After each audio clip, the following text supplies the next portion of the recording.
Bien, gracias por seguir acompañándonos. Vamos a pasar ahora a, bueno, uno de los temas más importantes que hemos tenido estos días y es la publicación de, por una parte han salido dos artículos en Nature sobre AlphaFold 2, que les recuerdo que es este sistema del laboratorio DeepMind de Google, o bueno, su empresa matriz Alphabet, para resolver el problema de la estructura de las proteínas. Pues ha salido un paper en el que se explica el sistema, otro en el que se hace el análisis del proteoma humano, un montón de proteínas humanas que se han analizado con este sistema. Y por otra parte ha salido en Science otro paper de, en este caso, la competencia del grupo de la Universidad de Washington, que es el grupo que antes de que apareciera, de que entrara en juego esta empresa de Google, pues eran un poco los líderes de esto del el plegamiento de las proteínas. Y ellos han hecho su propio sistema con la colaboración de Microsoft, en el que, bueno, se han inspirado, ellos dicen, se han inspirado en el desarrollo de AlphaFold y, pues, básicamente yo imagino que desde los resultados que se presentaron en noviembre de 2020 en la conferencia CASP 14, conferencia competición, que es esta competición que se organiza para ver cuál es el mejor sistema para predecir estas proteínas. Y allí pues, fue donde AlphaFold 2 arrasó y generó bueno, comentarios y titulares por todo el mundo, ¿no? Eso lo comentamos en su momento. En el episodio 297 tuvimos una entrevista con Carlos Outeiral, este experto que mencionaba Francis cuando empezábamos el programa, que trabaja en este campo en la Universidad de Oxford.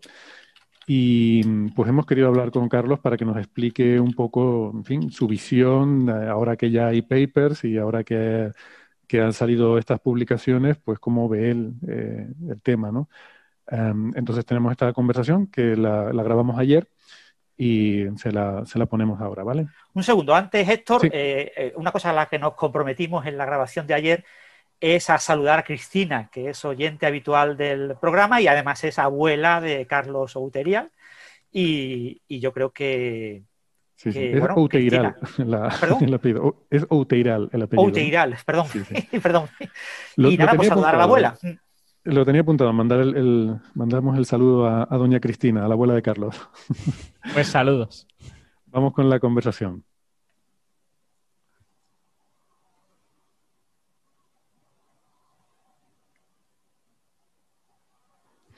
Muy bien, pues nada, a mí me parece que, como les decía, que explica genial las cosas, Carlos. Mm. La verdad es que leer su blog es una delicia porque justo lo que comentaba yo en la conversación con él, que explica las cosas con mucho detalle, pero a la vez de una forma que se entiende, ¿no?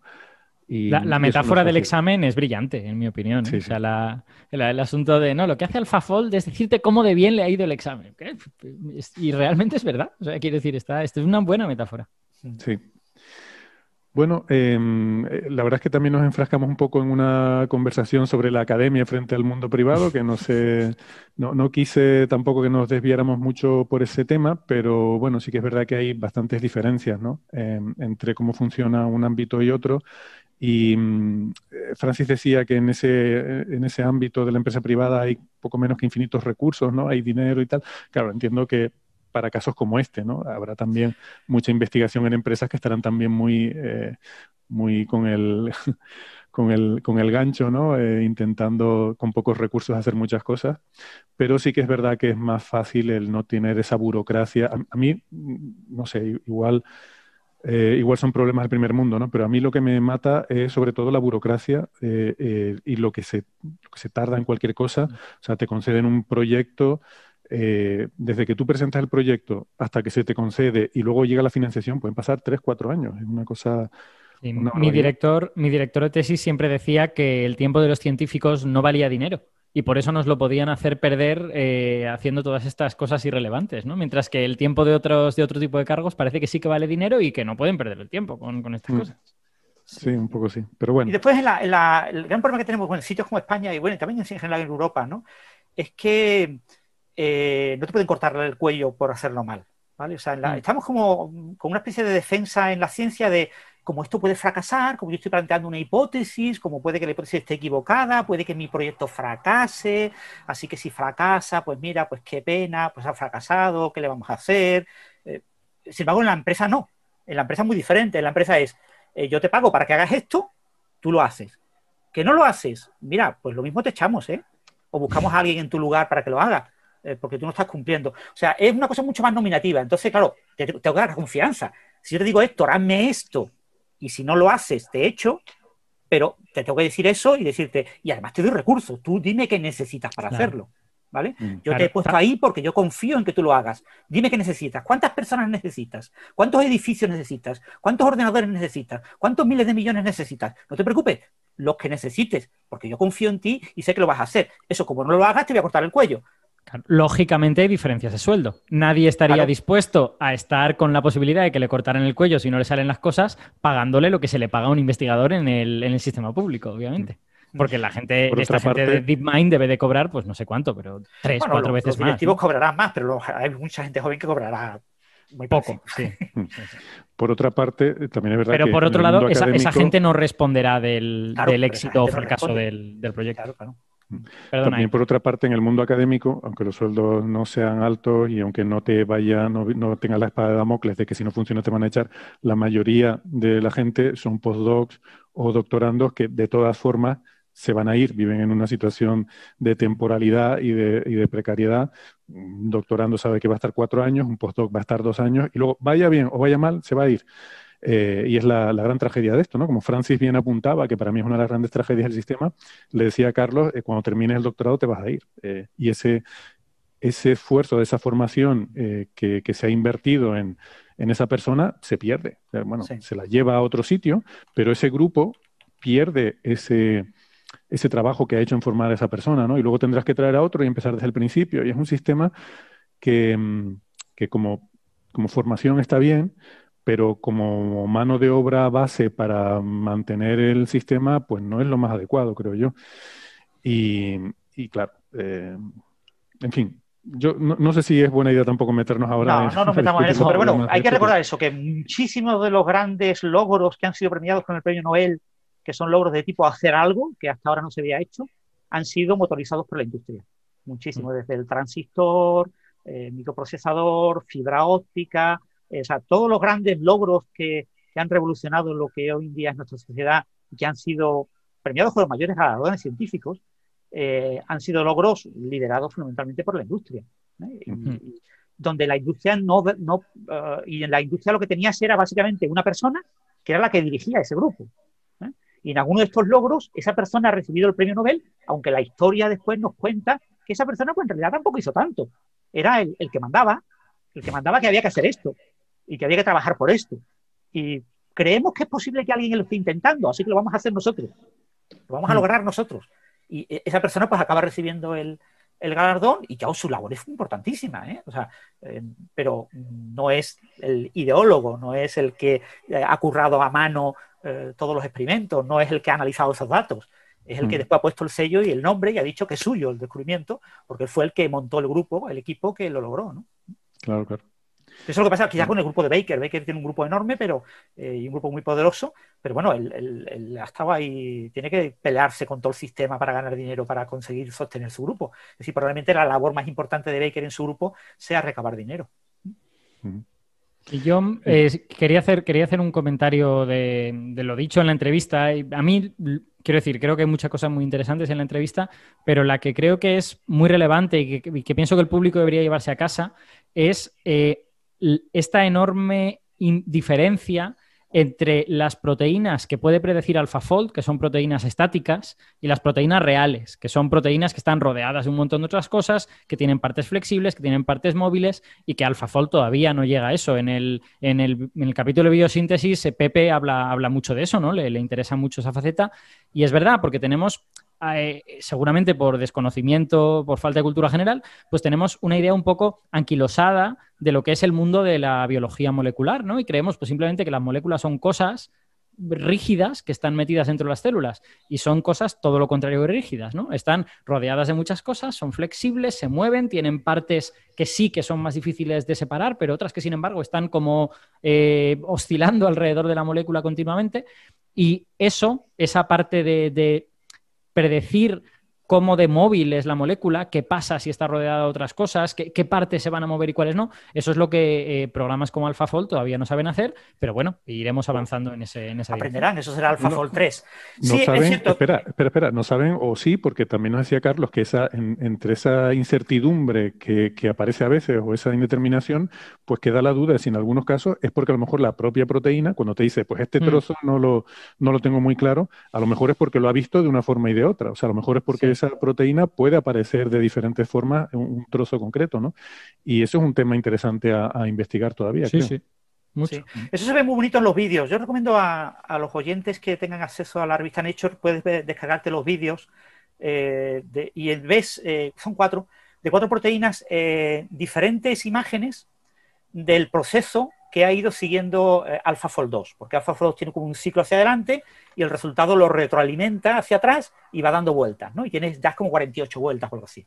Pues vas viendo los cambios y lo sorprendente es que en esos snapshots ves transiciones absolutamente en las partes que tienen una menor porcentaje de calidad. Ves cambios terribles. O sea, una proteína se te habla en forma de tijera y te pega un salto a una posición completamente distinta en el siguiente frame, después se dobla completamente en otra postura increíble. O sea, la parte mejor predicha, que la red cree que ella lo predice mejor, prácticamente no cambia, pero esas partes, como son más móviles, hacen una especie de movimientos de karate, de kung fu, ¿no? Y te das cuenta y dices, joder, porque qué barbaridad, qué mal lo está haciendo. Y entonces, cuando te llegas al último y la ves quieta, cuando la ves quieta dices, uy, qué maravilla.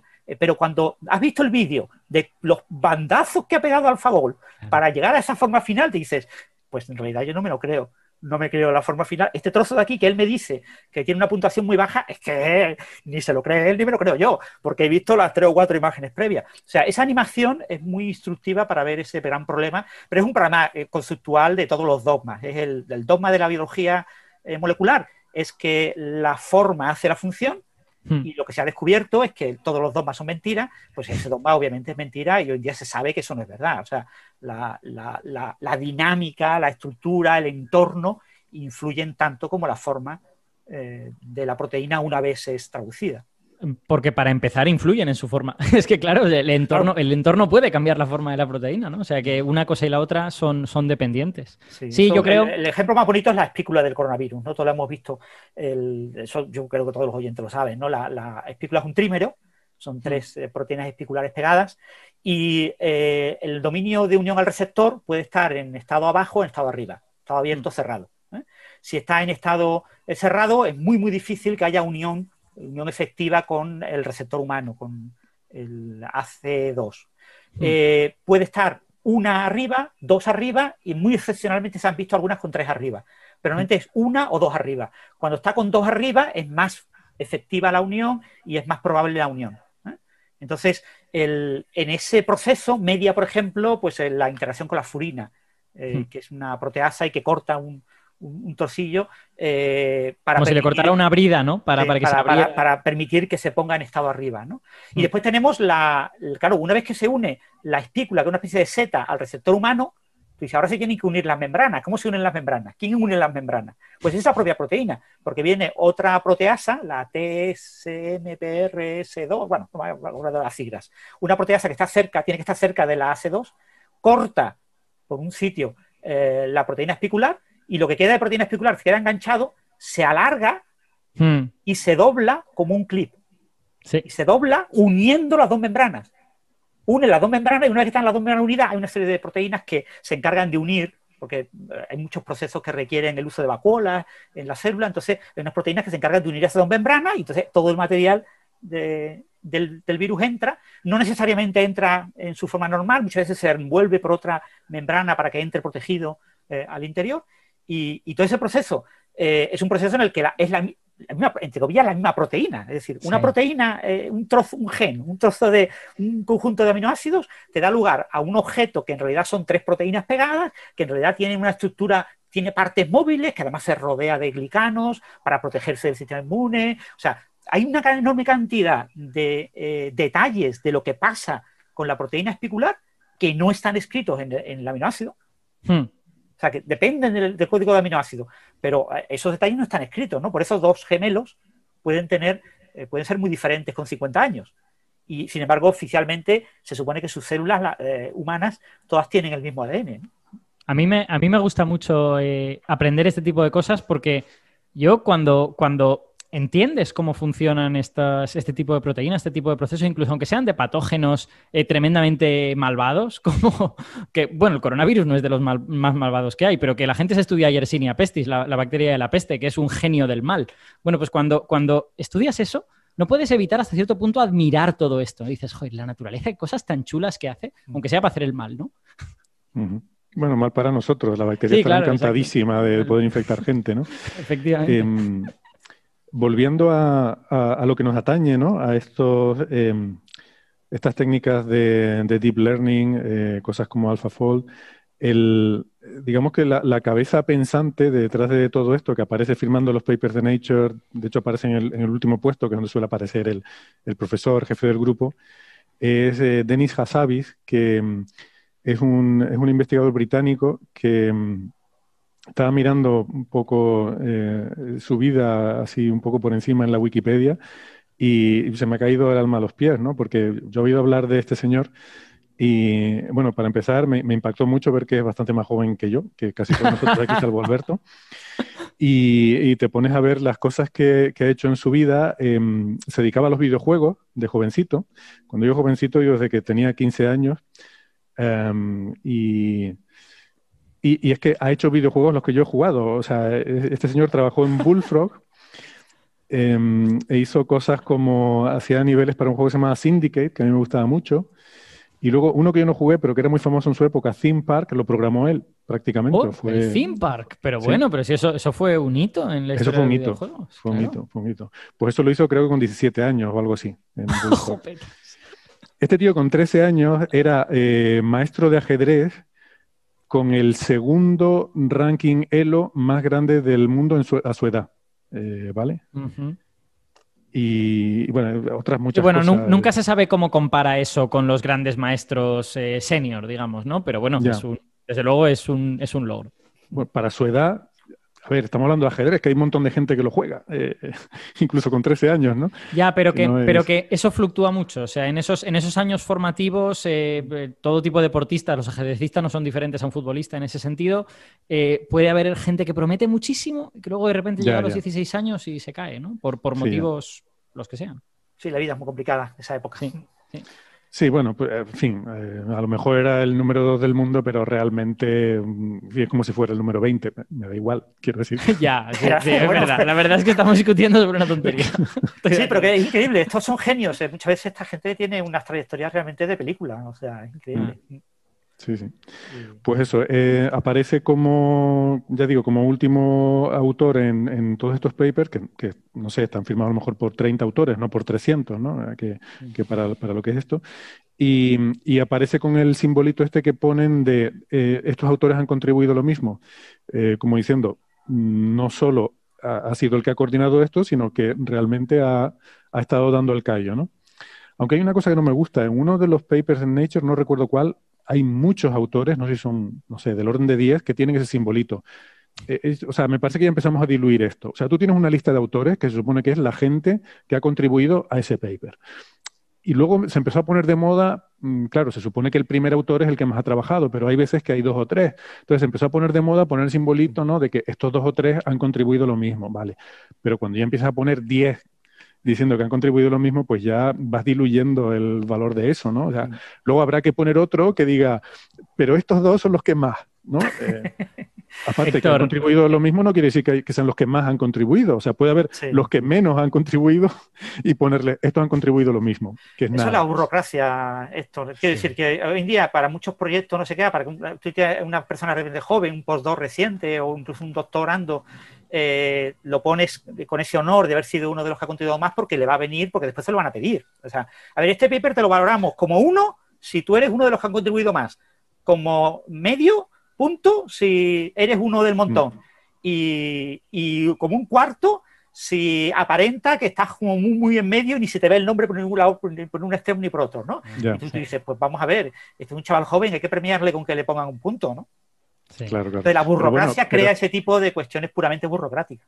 pero que el Sí. simbolito lo tenía puesto también el Hasabi, que ya ves tú lo que...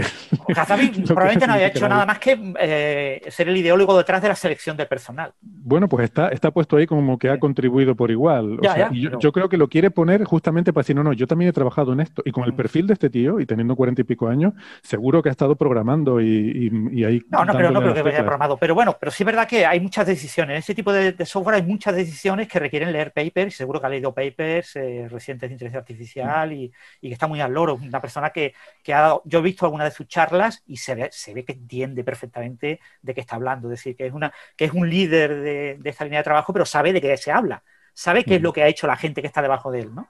Y eso... El hecho de que ponga ese simbolito, a mí me da a entender, mi interpretación es que él está intentando decir, no, yo también he estado aquí picando piedra. Quiero decir, no soy solo el que ha coordinado el grupo, No sino lo porque sé, si yo no, no no le tendría doy mucho esa sentido. interpretación. ¿No? Yo no le doy esa interpretación. Pero sí es verdad que, bueno, hay gente, Gary Venter también lo hace. Gary Venter tiene en su empresa Celera Genomics, tenía a un premio Nobel que lideraba una parte de la ciencia que hacían y en varios artículos era muy, muy obvio que el ideólogo era el premio Nobel. Pero estaba de último autor Venter y ponía que era tan importante como el premio Nobel en ese paper. Y tú te dabas cuenta, porque te dabas cuenta de los papers liderados claramente por Venter, de los liderados claramente por el otro. Pero claro, te tienes que leer unos cuantos papers. Yo no creo que en este caso él haya picado código. Pero sí es verdad que habrá intervenido en decisiones, porque aquí hay muchísimas decisiones. O sea, AlphaFold tiene una cantidad de decisiones pequeñas que han sido clave increíbles. Y eso requiere tener un buen equipo y darle mucha libertad a la gente para que tome decisiones. Y como no sabes qué decisiones son las importantes, también lo comentaba también Carlos, ¿no? Que no sabemos qué decisiones han sido las importantes. Y como no lo sabemos, nadie lo sabe, ni siquiera AlphaFold sabe qué es lo importante de lo que hace, y no nos lo puedes decir. Pues es muy importante premiar a toda la gente que ha tomado una decisión que podría ser importante o no.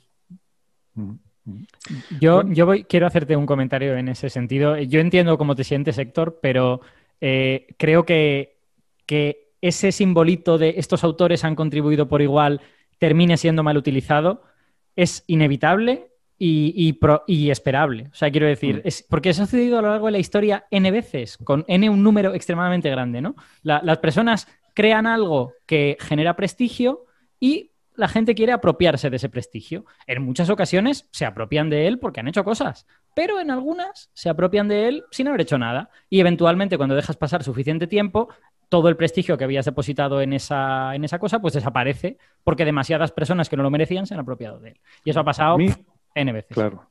A mí me gusta más que estar con esta cosa de la tontería de que si este ha contribuido más o menos, me gusta esto que piden muchos journals y que de hecho es posible que aquí esté también, porque Nature es de los que lo suele pedir, una sección al final en la que se ponen las contribuciones de cada autor, que eso viene bien para luego cuando hay problemas éticos saber a quién hay que crujir, ¿no? Porque esto se empezó a poner cuando empezaron a ver estos escándalos de alguien que publicaba 30 artículos al mes y se veía que hacía copy-paste de artículos anteriores y claro, luego los coautores decían, yo no sabía nada. ¿Cómo no sabías nada? Tú no has leído el artículo, o sea, tú no ves que esto realmente no tiene sentido. Dicen, a ver, todo el mundo sabe que los consejeros de los bancos no entendían lo que estaban firmando. Pero, Héctor, es que de verdad dices unas cosas. En ese caso es bien sabido, pero en el caso de los papers científicos, no. Entonces tú dices, vamos a ver, o sabes de qué va el tema o no. Si no sabes, no deberías aparecer como autor. Y si sabes, pues entonces eres responsable también de este fraude, ¿no? Entonces se empezó a exigir a los autores que pusieran la contribución de cada uno. Pues fulanito hizo la simulación, menganito consiguió la financiación, sutanito, yo qué sé, hizo las medidas de laboratorio.